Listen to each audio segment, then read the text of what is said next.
A warm welcome to We Travel, and today I'd like to share with you some information about riding a motorbike in the Kingdom of Thailand. Thailand, basically. Now that border restrictions are becoming easier and you don't need to show your vaccination card, travel is getting back to normal. In Thailand, I think you don't need to show any kind of vaccination card, but I'd highly recommend taking out some travel insurance for your journey there.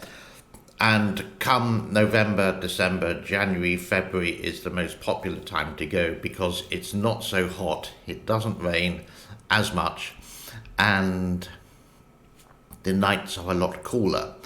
Summertime in Thailand, as long as here, Cambodia and also the Philippines, is sort of like March, April and half of May, when it's blisteringly hot and very, very little rain. Riding a motorbike.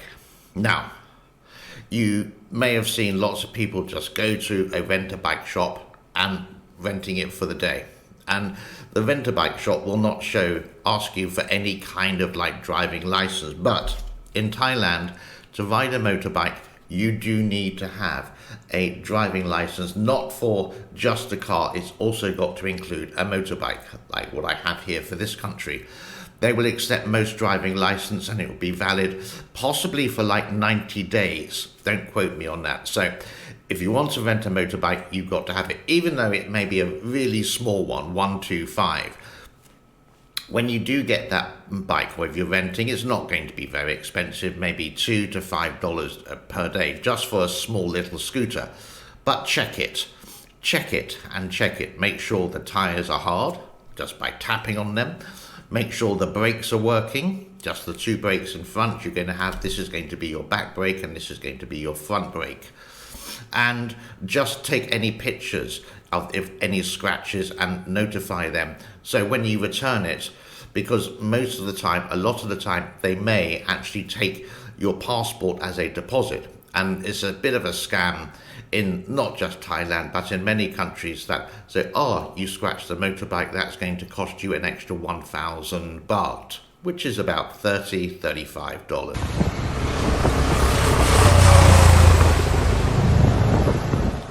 So make sure you have. If you don't have, then don't rent a motorbike in Thailand.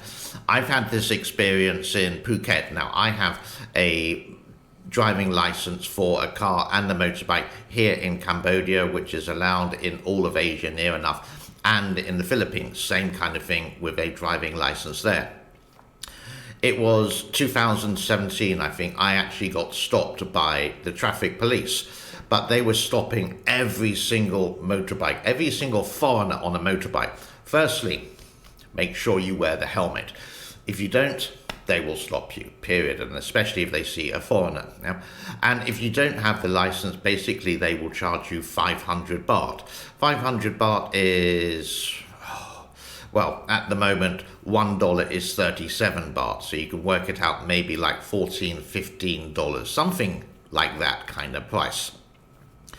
So they stopped me and they said an English driving license, and I happily took it out. He questioned it and said, what is this? And I showed him the spiel on the back and saying, I can drive. And very angrily, he said to me, go. But he was stopping literally hundreds and hundreds of Chinese tourists at the time. Now, they may have a car license, but they don't have a motorbike license, which you need in Thailand. And they were charging 500 baht each. Now, it's a small fine, and it's near enough a cash at moment fine. You would pay it, you can't contest it, just pay it and move on. But it may happen again on your day. I don't know if they would charge you another 500. I don't know. So these are the two top tips. When you're driving in Thailand on a motorbike, one, make sure the motorbike is safe, doing some basic checks, make sure there's no damage, and take pictures of the motorbike. So if they do confront you, the motorbike rent shop, you have the evidence. And two, you really do need to have a driving license, wear the helmet, because the police will stop you, especially during the, let's say, Christmas time or New Year. And don't drink anything with a motorbike. Just don't drink and drive. If they stop you with that as well, that's another nightmare. I hope you found this useful. My name is James and this channel is called We Travel, and we try to conquer lots of different topics related to travel, especially here in Cambodia and also Thailand. Bye bye and thank you.